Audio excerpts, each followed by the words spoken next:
They were rampaging along, won their first 2 games. They've lost their last 2, but they could have probably won both of them.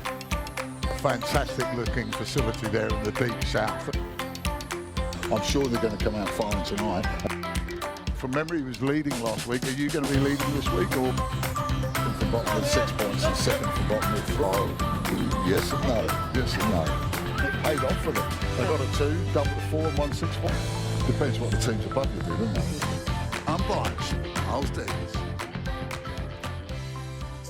Welcome to another edition of Unbiased with Miles Davis. This is where we go and look at the people and the stories behind the magnificent game of lawn bowls in New Zealand. I'm joined by a luminary of the bowling scene in New Zealand today, Brett O'Reilly. Brett, thank you very much for joining me. We always start by asking people, where did you first come into the world? So where were you born? Where did you grow up? I was born in Lower Hutt in the Hutt Valley in the Wellington region of New Zealand, and I've been involved in the game of lawn bowls since I could walk, possibly even before that actually. So for me, it's been a lifetime involvement in the game. I'm looking forward to finding out more about that. But before we do, did you sort of grow up in the Hutt Valley? I did. So I came from what I guess you'd describe as an extended family. So we lived next door to one set of grandparents and around the corner from another set, and all 4 of those grandparents played bowls, all to a reasonable level at club and centre level. And so as a kid that was actually quite sickly, I was a really bad asthmatic. When I wasn't at home, I tended to spend most of my time at my grandparents' place to give my parents a break, and that meant generally spending a lot of time at the bowling club. So asthma, I mean, that could be really serious. Did you end up getting hospitalised? A couple of times. I think they know a lot more about it now than they did when I was growing up, and I think mine was probably allergy based. As an adult, I've discovered I'm allergic to dust and grass. I'm not quite sure how that works for a lawn bowler, But yeah, as I got older and when we moved to a more modern house, when I was in my teens, I guess in those days you grew out of it. But I don't have any lasting effects of asthma now. And so, and it certainly didn't stop me from playing bowls. Oh, that's magnificent. Now, your schooling, where did you go to school? Went to Ipuni School, to Nainai Intermediate and Nainai College, and then I went to Victoria University, and it was while I was at Nainai College, I think probably when I was in the 5th form, or these days year 11, I started writing bowls for the Dominion newspaper in Wellington, and that was before I'd even started playing. I didn't start playing till I was 18, because in those days it required a special change in the constitution to play, and I started playing bowls at the Central Petone Club in Petone, which is where by Roxburgh Park, you know that area well, Miles, across the road from the Petone Rugby Club, and I started playing bowls with my grandparents. I'm fascinated by writing. What on earth possessed you to write? Was that influence from your grandparents? I was always really interested in writing. When I was very sick in primary school, I was basically homeschooled by my mother for a lot of my primary school, because I wasn't well enough to go to school, and so I developed a love of reading and writing. And I've always been a huge sports fan, and probably one of my sort of seminal moments was in that part of sort of my childhood was I went to a National League soccer game at Te Whiti Park. You know that area again, yeah, Lower Hutt, yeah. Miles, and I sat next to Armin Lindenberg. And Armin was covering the game for a publication. So I sat next to him on the benches, as they used to be next to the park. I think Stop Out were playing Blockhouse Bay from memories. Probably a good bowler called Mike Farrick was playing for Blockhouse Bay in those days, and that really got me started. I did a work experience at Nainai College into working for the Sports Post, which was edited by a guy called Don Churchill, who was a Nainai College alumni.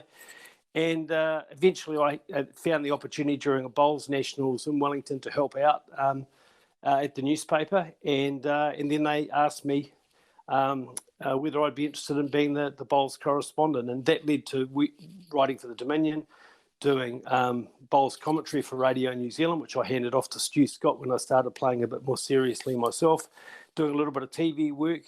And I guess, you know, I had a reasonable knowledge of the game because I'd grown up with it, and that probably helped me as a journalist, and I just loved writing. That's fascinating, especially at such a young age. I think that's quite a unique achievement in journalism. University, what did you study then? What was your degree? Well, I did political science and history. So again, this is kind of linked to bowls. When I left school, I was planning on going to work for the Dominion. It was at a Christmas party in 1980 that some of the great doyens of the paper in those days, Jack Callagher, Charlie Cooper, Ted Frost, Ian Wells, said to me, look, you know, we think, you know, you should go to university, because if you do aspire to be a political journalist, which was kind of the top of the tree in those days, probably still is, you should go to uni. And so I got a scholarship from Wellington newspapers to go there. And when I came out of, when I graduated from university, there'd been a change in leadership at the paper. There wasn't a job waiting for me that I wanted, which had been kind of the undertaking from Ted Frost, the previous editor. And through playing a game of bowls against a guy Dick Butler, who worked at the New Zealand Tourist and Publicity Department, I actually ended up getting my first, I guess, post-university job as a press secretary in the Beehive. Again, at a very early age, and I worked for the Muldoon government and then for the Longy government, and that got me a taste for the private sector more than, I guess, continuing to be a journalist. And I worked and started in corporate PR after I left the Beehive, and then just moved my career through there. So bowls had a big say in that as well. It's fascinating there. I mean, you seem to be a little bit of an achiever all round, Brett, and I'm sure we're going to find out more of that as we go along. I understand that you got some postgraduate degrees in the States. Can you tell us a bit about that? Yeah, well, look, I ended up in 1989 starting in the telecommunications industry, and that was an amazing opportunity for me. When I'd worked in the Beehive, I'd worked for the Postmaster General, who in those days, you know, pre-deregulation, was the minister in charge of telecoms when it was part of the post office. And so and I'm someone who's always had a thirst for knowledge. And the telecommunications industry was fantastic because there was always so much change, and of course now it's just generally called technology. And when I came back to New Zealand with Robin, my wife, and our two kids, Alana and James, in 2009, I sort of got involved in the innovation scene in New Zealand. It seemed like not a completely new step, given I'd worked in technology for a while. And through my job as the Deputy CEO of the Ministry of Science and Innovation, I led a New Zealand team as part of a big innovation project that MIT and Boston had developed. And so that was an amazing opportunity. And so I'm an alumni from MIT. And then I went from that job to being the CEO of the Economic Development Agency in Auckland, which in those days was called ATED. And during that time, I was quite interested in how technology was transforming economies. And so I went off and did a postgrad course at Singularity University, which is in Silicon Valley in the US. So, yeah, they were amazing opportunities. I guess one of the things you realise when you do those is actually New Zealand, you know, we were going there to find out what the rest of the world was doing that New Zealand could learn from. And a whole lot of the people that were at those courses were there to see what New Zealand was doing, because we're actually seen as a leader in a lot of areas. And I think in bowls we are too. I think one of the areas we've led in bowls, which you've been very involved with, is the whole digitisation of it. And that's been a really major change for the game in recent years. I'm just fascinated, though, Brett. It's amazing that each little step that you've taken, you've been proactive as well as having some opportunities. It's for self-advancement and development, and for the development and advancement of both New Zealand in the corporate sector and in bowls. So well done as far as that goes. Now, every time I try and ask you a question, you go back to your obsession, which is bowls. So let's go to bowls, Brett, all right? Because that's a real great zone for you. Now, you said you're spending a lot of time with your grandparents at the bowling green. When do you first start really getting into playing seriously? So I started when I was 18 at Petone Central, as I said, and I and sort of immediately got into what in those days was a really very vibrant part of bowls, which was junior bowls, which was for players, for players who'd been playing one to five. There were a lot of competitions around the country. There were so most weekends we were travelling somewhere to play bowls if there wasn't something on in Wellington. And I developed lifelong friends around New Zealand as a result of that. There was a very vibrant junior and centre competition, and I had the opportunity to play for Wellington in that for 3 years, and we were successful in one of those years and runner-up in another. So very quickly I got involved competitively. That meant not many summers with my mates. That was a lot of summers playing bowls, so that was a bit of a trade-off.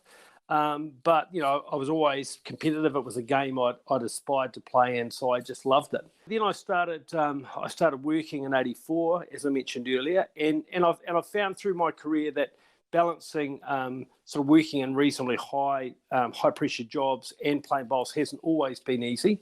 I met my wife, Robin Walker, through bowls in 1986. Her family has actually a much more vested history in the game than mine. Two of her family members are in the Bowls New Zealand Hall of Fame. So again, bowls contributed to that part of my life by introducing me to my lifelong partner and wife. And it was when we got married in 1990 that I kind of said to myself, look, I'd been mucking around in the game a bit. I was busy working. I was still covering the game for the paper.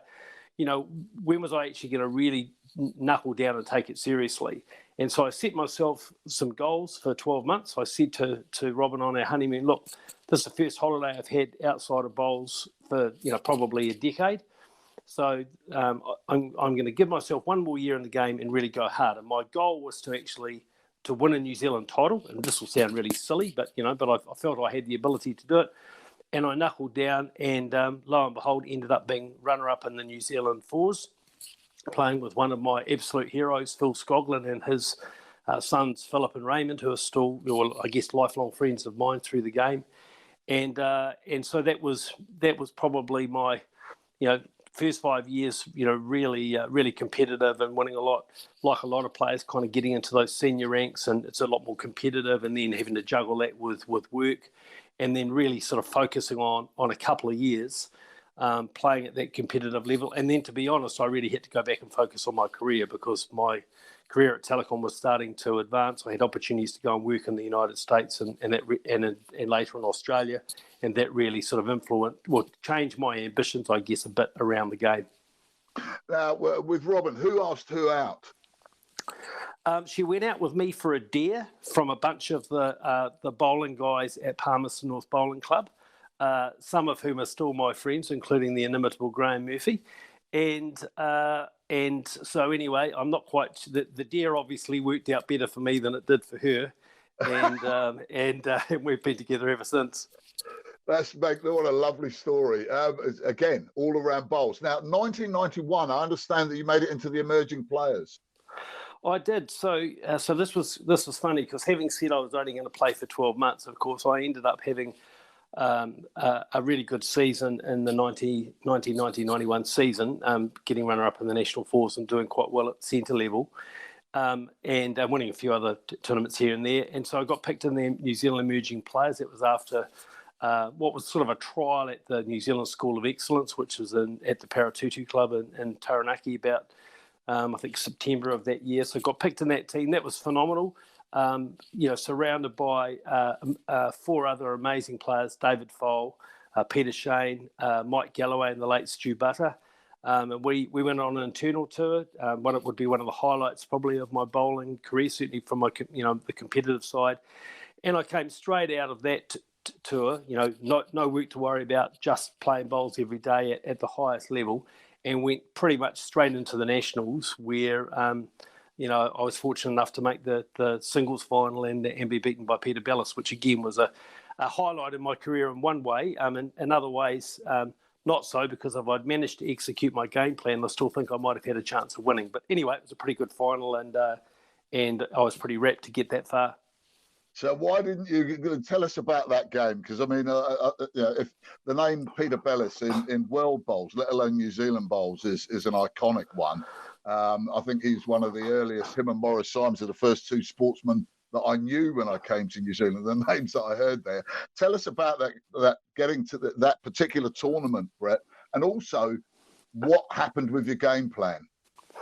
Well, it was really interesting, Miles. I mean, I obviously knew Peter. I'd played against him a few times in different tournaments over the years. Not a lot, but I played him once in singles at the Lion Masters, and he was a formidable player. And so on the way through the final, I pretty much played long ends the whole way through. I was drawing really well. I barely had to play a drive in my games on my way to the final, and I beat Paul Girdler from Dunedin, who's another good mate in the semi-finals. And then, as it was with the Nationals format in those days, you then went in to play the post section of the pairs, and then there was the finals day with the pairs and singles finals. So in the pairs, I was leading for Philip Skoglund, and Phil and I got through. I can't remember. Let's say it's the last 32. I think it might have been, and we had to play Peter and Robin Jefferson. So at this stage, I know I'm playing Peter in the final, and we play at North East Valley. And Philip and I were going pretty well, actually, but Peter was just on fire. He was just unbelievable. And Philip and I had been playing these long ends all the way through, pretty much as our predominant net. And Peter just had it on a string. And they only beat us, I think, on either the last end or the extra end. But I remember finishing that night, and we had a couple of beers afterwards, as you always do. And Peter and I sort of had a joke about we were going to be seeing each other in the singles final. And I'm sitting there going, holy moly, if he plays like this, I'm not sure I'm going to score. So we went back, and the great Phil Skoglund and I sort of sat down that night after everyone else had gone to bed, which was a regular feature of me playing the Nationals with them, because I'm a bit of an insomniac like Phil is, or was. And he said, well, what do you think? And I said, well, I don't think I can beat him playing long ends. And he said, well, play short ends. He said, you're a good short end player. We play short ends, in the fours, which again was a real Skoglund, a real hallmark of Phil's game. Peter's a big guy. Maybe you can break his delivery up. So anyway, that's what I tried. Little did I know that I'd be playing him on the same. So he and Robin went through and won the national pairs, which was played. The final was played the morning before our singles. Unfortunately, because it was televised, we had to play on exactly the same rink that they'd played the pairs final on. So Peter had a full game on it. I got 3 practice ends on it, which was okay. And actually, for a long time in the game, my game plan really worked. I played the short ends well. Peter was pretty quick, and Peter and Robin had been playing longer ends, obviously, in the morning.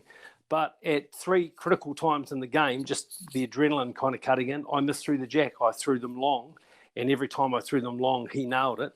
And that was probably the difference in the game. So when I finished, a lot of people said, wow, because I think I scored on more ends than he did, but he just managed to get a couple of threes at the right time.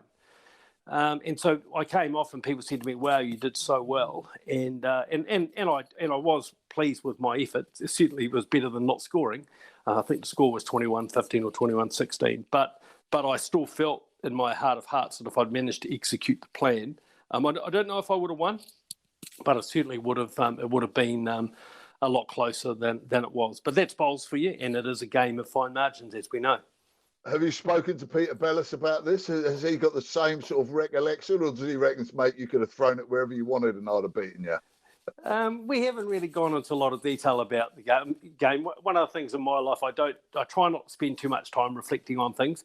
People tend to remind me a lot more about that story than I think about it. I think I've watched the game once on a video recording afterwards, but I'm a great believer that you kind of move on. And look, Peter has been such an amazing player. Who would have backed him, even if the game had been closer? Who would have not backed him to win, given he had the ability to play some pretty amazing shots? And he played some screamers in the final. He really did. I mean, at times when I thought, right, I've got you now, he'd pull one out of the bag. But yeah, it's a great memory to have, but it's a long time ago now.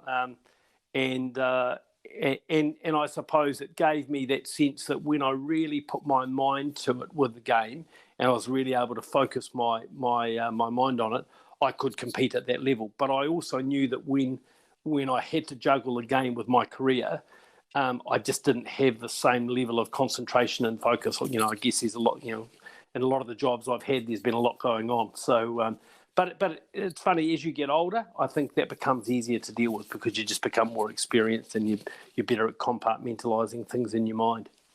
A magnificent memory to have for any bowler, though, Brett. So, there's not many people that make a national singles final in the history of the game. So well done on that. What you were saying, your career, your family come along, you've got to focus on that. That you've been writing and playing since you were a kid. You've played at the top level. When did you start moving into the administrative side of it? Well, in a way, Miles, I've never not been. Even before I played outdoor bowls, I played indoor. I started playing, indoor bowls or small mat bowls when I was 13 because you couldn't play outdoor bowls then, and I was even in administrative roles there. So at different times when I've had, I guess, time on my hands, sometimes when I haven't, I've got involved in administration. So, at club level, probably right from the time I started playing, I'd find try and find a way to get involved. Often hard when you're juggling playing a competitive career and other things. When we came back from Australia the first time, Marlene Castle got me involved in the Professional Bowls Association in New Zealand, and I helped run that and ended up being the international vice chairman and then chairman of the PBA through the 2000s. Which was based in the UK, so that was a really interesting experience. Then we moved back to Australia, and I stayed on the PBA for a little while. And then Bowls New Zealand had me chairing the Game Development Committee in those early 2000s, about that time. And then I guess just in the last few years, Robin started playing bowls again, and she's going really well with her bowls. So that kind of gave me a bit of a incentive to get involved again. She's playing at Takapuna, so I've got involved there where I'm selecting. I was a selector in my 6th year of bowls for the Wellington junior team, so I came straight out of playing juniors for Wellington to being a selector. That has a story in itself. And now, and then I was briefly on the board of Bowls New Zealand in that transition from Kerry Clark to Mark Cameron. And then this opportunity came up with the World Bowls Board, who were looking for a new regional director for Oceania. And, because I love the game and I see that the game's facing a lot of challenges and they're looking to do a strategic review of World Bowls, wild horses wouldn't keep me away from that challenge. What was the story? We'll get to that because I'm fascinated by that. But what was the story about you becoming a selector, junior selector? Well, it was one of those kind of put your money where your mouth is stories. When in my 5th year, we'd won the junior into centre in year 4 of my career. I was the only player from that team, which included some amazing players. People like Jim Madden, John Leach, Steve Glavis, who've been great long-standing players in the game, and straight out of that. I had my last year as a junior. I'm the only surviving member. I end up playing in that. Mark DeLacy actually played 3 in the fours for me, who you will know, Miles. Yep.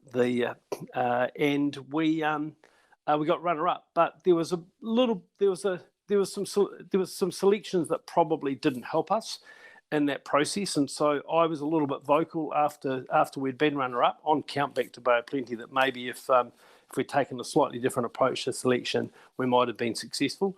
So it was kind of, well, okay, you've made the statement, Brett, put up or shut up. Why don't you stand to be a selector? So I went straight out of playing to being a selector, which was a pretty interesting experience. And I was a Wellington junior selector, I think, for about 5 or 6 years after that. So that was one of the other things I was juggling while I was trying to work and play bowls. So some would say I'm very good at juggling different priorities. Others would say I'm a serial overcommitter. But either way, it makes for an interesting life. How did your tenure as a selector go after you'd given it the big large and opined on it when you finished runner-up? How successful were you as a selector? That's a good question. I think we were, let me think, I think we were runner-up in the Nationals and we won one while I was a selector. John Corbett, the late John Corbett came along just after I'd started as selector, and he and I worked really closely together along with a number of other people. But yeah, no, I think we had a pretty good record. Wellington did well in that journey into centre competition over a long period of time. But I'm not sure that's because we were good selectors. That might have been just because we had some really good players, Miles. Right, now, you mentioned before, and this is recent sort of news within the last few weeks, isn't it, that you've been appointed to the board of World Bowls. How did that come about? Did you have to apply? Were you tapped on the shoulder? John Bell resigned as the president of World Bowls. John's been a great figure in the game from England, really larger than life character, like a lot of your countrymen are, Miles. And so John resigned. As a result, Daryl Clout from Australia stepped up and became world president. He'd previously been the regional director of Oceania. So I was asked by Bowls New Zealand if I was interested in applying. I'd previously been approached a few years ago about whether I was interested, but at that stage I was just too busy with my career. And in a way, at the moment, it's not like I'm not busy. My job as the CEO of the EMA is pretty full on, particularly during COVID. But understanding that the game's at a really interesting stage strategically, I said, yes, I'd put my name forward. I wasn't quite sure what the process was, but because it's an out-of-cycle appointment, I was appointed to it. There wasn't an election. So I'll be the regional director for Oceania through till the next AGM, which will be at the Birmingham Commonwealth Games. And then, if I decide to put my name up for election, I will, and I'll take my chances with whoever else from Oceania puts their name in. But I'm really excited about it. I mean, as I said, there's a lot of change to consider for the sport. There's a lot of work to do with the Pacific Island nations. And that's been a bit of a hobby horse for me for a while. I worked in the Pacific quite a bit when I first started at Telecom in the late 80s, early 90s, and spent a fair bit of time there, over the years, mainly on holiday in the last few years. And so, and we've obviously got a very vibrant, thriving Pacific Island bowling community in New Zealand, many of them based in Auckland, Tamaki, Makaurau, and really doing very, very well. People like Paris Baker, Aidan Zitterstein, who are doing great things for Tonga and for the Cook Islands, respectively.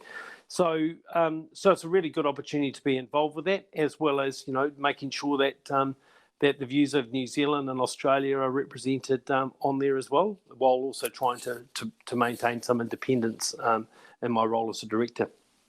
What do you see as the major issues, Brett? What would you really see as the key thing that you'd like to address? Yeah, look, there are a lot of issues, Miles, and some of them are perennial issues. I mean, one of the challenges in the game is what age group do you focus on? Because as we've discussed, through this interview today, I mean, it is a game for life, and so you've got you might want to focus more on young people, and it is a good sport. I've learned more about leadership playing bowls than I ever learned out of a leadership textbook, because when you're a young person and you have to be a skip of a team, you have to learn pretty fast how to manage people and work with people. And equally, we've got an ageing population, so more people are living longer. Bowls can be a really important part of their lives, both from a physical and mental well-being perspective. You've got changing in demographics in New Zealand, with an increase in the Asian and Māori and Pacifica populations. So how do you get them involved in the game? So that's that sort of that membership, the balance between formal members of clubs versus people that want to play the game socially and choose when they want to play. And we know that's an issue across many sports. Then I think at an infrastructure level, Kevin Hickland and I, have some good discussions about this. Natural surfaces versus artificial surfaces. With climate change upon us, water restrictions in a place like Auckland, how long are clubs going to be able to manage natural surfaces? Also hard to find greenkeepers these days. So what's the game going to look like, natural versus artificial? Indoor versus outdoor. A lot of clubs that have got the access to financial resources now looking to cover greens in. Again, that makes the game more accessible. You can play it 12 months of the year, which makes it more attractive for some people to be members because they can play it all the time, particularly if they're older with that whole social setup. The digitisation of the sport that I talked about earlier, having more and more of it through social media channels, I think has revolutionised the game. Certainly people that I don't think we have ever been interested in bowls before, and they're looking for something to do, particularly while we're in lockdown. You can watch bowls, as I've been doing over the last few days with Robin. So I think some of those are not new challenges, but I think, looking at it in its totality, you go, it's a good opportunity for us to take stock about where we want the game to go. I had my first World Bowls board meeting on Friday, and we were talking about some of the challenges in different countries. And Jerry Baker, who's my counterpart from Africa, was talking about, how do you take bowls into the townships in South Africa? Because those people are probably not going to be able to come into the parts of the city easily where bowls is played today, or may not want to, and yet there's millions of people there who could play bowls, and there are lots of Black Africans who are really very good players. So that's a very different challenge to the challenges that we face in New Zealand, but it's both a challenge and a huge opportunity if we can find a way of making the game accessible to those people. Fantastic. I'm sure you're going to enjoy the challenge, and hopefully, I think it's next year, isn't it, the Commonwealth Games? Hopefully you'll last through another period and get voted in, because the passion that you obviously show for it, Brett, is something that we need to drive it through, as well as your experience in the corporate world. Now, what we do at the end here, Brett, is just a little simple thing, basically, where I'll ask you a few very inane sort of questions, non-invasive, and you can just answer them as you feel fit. Okay? Absolutely. So first of all, have you got a pet? Yes, we've got a cat and a dog. All right. What are they called? Poppy and Riley. So I'm assuming Riley's the dog. No, Riley's the cat, actually. Is it? So Poppy. And Poppy's the dog. Okay, so Poppy's what sort of dog is Poppy? Poppy is an Ugg boot with legs, not to be confused with Simon Poppleton, who plays at Takapuna, who's also known as Poppy. Right, I don't think you want him as a pet, but although you never know. I mean, he is house trained, apparently. Now, what sports team do you love more than any other? Look, I'd probably have to say the All Blacks, because when I haven't been playing bowls, I've spent a lot of my time chasing them around the world. So, yeah, I think I'd have to say the All Blacks. Back in my family history, we had some All Blacks in the early 1900s. So, so that's been a big part of my life. Yeah, very much so, and so it should be as a Kiwi. What about an individual sports person, Brett, that you really admire? Well, there's a lot of people to think about. I suppose Roger Federer would be someone that I think has just stood the test of time, and the way he conducts himself, I think both on and off the court is an inspiration for a lot of people. What about music? If you could see any band, alive or dead, or artiste, which one would it be? And I'd see you as an ABBA person. Well, I can certainly say that we've watched a little bit of ABBA over the period of time, but and I was just listening to my music tastes on Spotify the other day, and just wondering where it's gone. I'd probably say Michael Jackson. Actually, I think he, the king of pop. I think he was pretty amazing. But I've also liked bands like the B-52s and Devo and the Rolling Stones. So, I've got pretty eclectic tastes. Yeah, no, that is quite a good little mix there. The Devo, I haven't heard anyone mention them. What about a movie? Have you got a favourite movie? Well, I'm on the New Zealand Film Commission board because I've loved movies my whole life, and one of my grandparents, Fred Biggins, he was a sort of a leading amateur movie maker when we were growing up. Look, I think I kind of like the classics. Movies like sort of Dr. Zhivago, Lawrence of Arabia. I mean, I watch all of the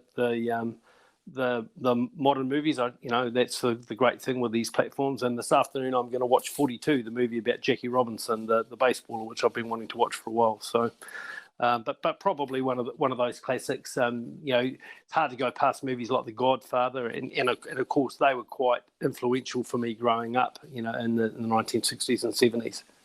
Well, blimey, I can just see you as the godfather of Lower Hutt,